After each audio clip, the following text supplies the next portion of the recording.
പരിശുദ്ധ അമ്മയ്ക്കും ദേവകുമാരനും 1000 നന്ദി. എൻ്റെ പേര് ബബിത. ഞാൻ വയനാട് മാനന്തവാടിയിൽ നിന്നാണ് വരുന്നത്.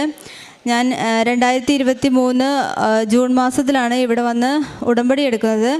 അതിനു മുന്നേ ഞാൻ 2019 ഒക്ടോബർ മാസം ഇവിടെ വന്നിട്ടുണ്ടായിരുന്നു. അന്ന് ഉടമ്പടി എടുക്കുന്നതിനായിട്ട് വന്നത്. പക്ഷേ അന്ന് എനിക്ക് ഇവിടുത്തെ കാര്യങ്ങളെക്കുറിച്ചൊന്നും കൂടുതലായിട്ട് അറിയത്തില്ലായിരുന്നു. അപ്പോൾ ഉടമ്പടി എടുത്തിട്ട് അത് പാലിച്ചില്ലെങ്കിൽ എനിക്ക് പേടിയൊക്കെ ആയിരുന്നു. അതുകൊണ്ട് ഞാൻ അന്ന് പ്രാർത്ഥിച്ചിട്ട് പോയി. അത് കഴിഞ്ഞ് ഞാൻ 2023 എൻ്റെ 2 കുഞ്ഞുങ്ങളുമായിട്ടാണ് വന്നത്. എനിക്ക് 2021 ഏപ്രിലിൽ ഒരു ആൺകുഞ്ഞും 2022 ഡിസംബറിൽ പെൺകുഞ്ഞും ലഭിച്ചു.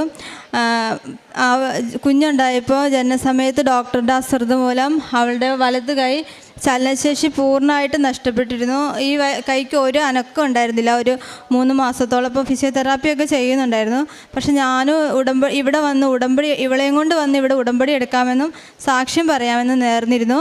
ഇപ്പോൾ അവൾക്ക് ആ കൈ കൊണ്ട് എല്ലാ കാര്യങ്ങളും ചെയ്യാൻ പറ്റുന്നുണ്ട്. ചെറിയ വ്യത്യാസമുണ്ട്, എന്നാൽ അതും മാതാവ് പൂർണ്ണമായിട്ടും മാറ്റി തരുമെന്ന് എനിക്ക് ഉറപ്പുണ്ട്. ഞാനിവിടെ വന്ന് സാക്ഷ്യം പറയാമെന്ന് നേർന്നതിൻ്റെ ഫലമായിട്ടാണ് ഞാൻ ഇപ്പോൾ ഇവളെയും കൊണ്ട് ഇവിടെ വന്നിരുന്നത്. അതുപോലെ തന്നെ എൻ്റെ ഒരു ആഗ്രഹം, എൻ്റെ ഹസ്ബൻഡ്, ഞങ്ങൾ ബഹ്റൈനിലായിരുന്നു. അപ്പോൾ അവിടുത്തെ കോൺട്രാക്റ്റ് ഫിനിഷ് ആകുന്നതിന് മുന്നേ തന്നെ ഹസ്ബൻഡിന് വേറൊരു ജോലി ശരിയാവണമെന്ന് ഞാൻ ഉടമ്പടിയിൽ വെച്ചിരുന്നു. അതായിരുന്നു എൻ്റെ 2ാമത്തെ നിയോഗം.